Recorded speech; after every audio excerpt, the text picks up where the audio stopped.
নমস্কার, আজ আমি বানাবো ম্যাঙ্গো জেলি। তার জন্য আমি এখানে আমটাকে এখানে রস করে নিয়েছি। তারপর আমি এখানে দিয়ে দিলাম 1 কাপ চিনি। তো 1 কাপ চিনি তো হবে না, তো আমি এখানে আরও আধা কাপ দিয়ে দেবো। তো আমি এখানে 1.5 কাপ চিনি দেবো। আপনারা যতটুকু মিষ্টি খেতে পছন্দ করেন ততটুকু দেবেন।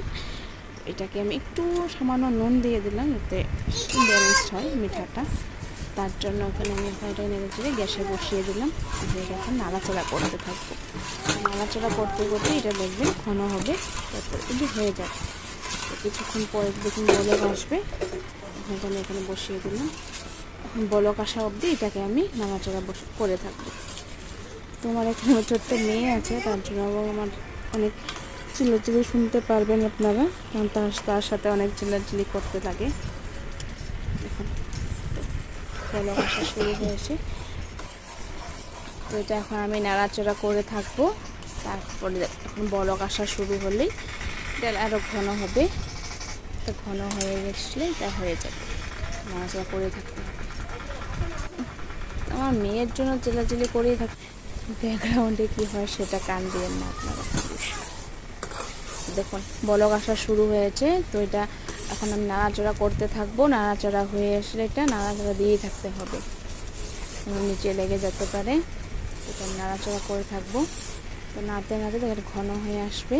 ঘন হয়ে আসলে অনেকটা ঘন হয়েছে, আরও কিছুটা হবে, আরও ঘন হবে। দেখুন অনেকটা ঘন হয়ে এসছে। ওখানে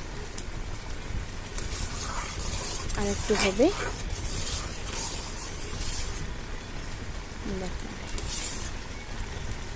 তো জানি না খেতে কীরকম হবে, তো আমি ফার্স্ট টাইম এটা বানাচ্ছি।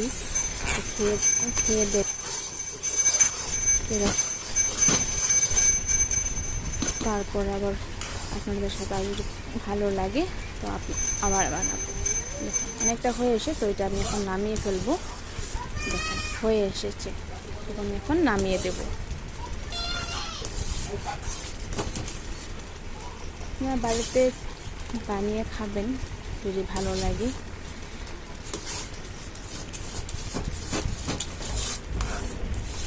তো আমার ম্যাঙ্গো জেলি রেডি, এটা আমি এখন নামিয়ে ফেলবো।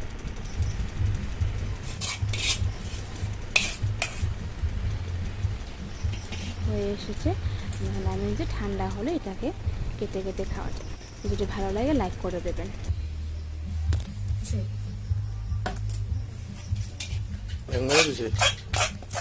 বহুত ফ্লাস হয়ে যাচ্ছিল না, এই হ্যাংমার একবার ভিডিও না করলে পাই না।